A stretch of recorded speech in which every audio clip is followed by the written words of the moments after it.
అనగనగా సువర్ణవనం అనే పెద్ద అడవిలో ఎన్నో జంతువులు సంతోషంగా జీవించేవి. ఆ అడవిలో కోకిల అనే చిన్న పక్షి ఉండేది. అది చాలా మధురంగా పాడేది. ఉదయం కోకిల పాడితేనే అడవంతా మేల్కొనేది. కానీ అడవిలో ఒక నక్క ఉండేది. అది కోకిల పాటను అసూయతో చూసేది.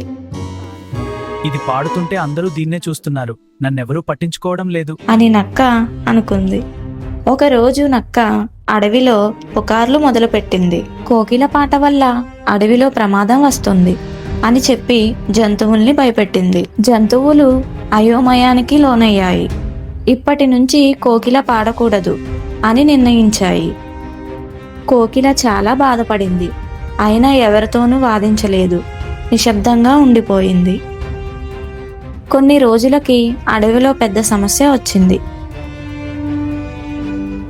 రాత్రివేళ అడవికి దగ్గరగా వేటగాళ్ళు వచ్చారు. సాధారణంగా కోకిల పాట వింటే జంతువులు జాగ్రత్త పడేవి. కానీ ఆ రోజు నిశ్శబ్దం. వేటగాళ్ళు దగ్గరికి వచ్చేశారు. అప్పుడు కోకిల తన బాధను పక్కన పెట్టి గట్టిగా మధురంగా పాడింది. ఆ పాట విన్న జంతువులు వెంటనే మేల్కొని పరుగులు తీశాయి. అందరూ సురక్షితంగా తప్పించుకున్నారు. అడవికి రాజైన సింహం ముందుకు వచ్చి అన్నాడు, నీ పాటే మాకు రక్షణ. నిన్ను మేము తప్పుగా అర్థం చేసుకున్నాం. నక్కకు తప్పు అర్థమైంది. తల వంచుకుని క్షమాపణ చెప్పింది. ఆ రోజు నుంచి అడవిలో కోకిల పాటకు మరింత గౌరవం వచ్చింది.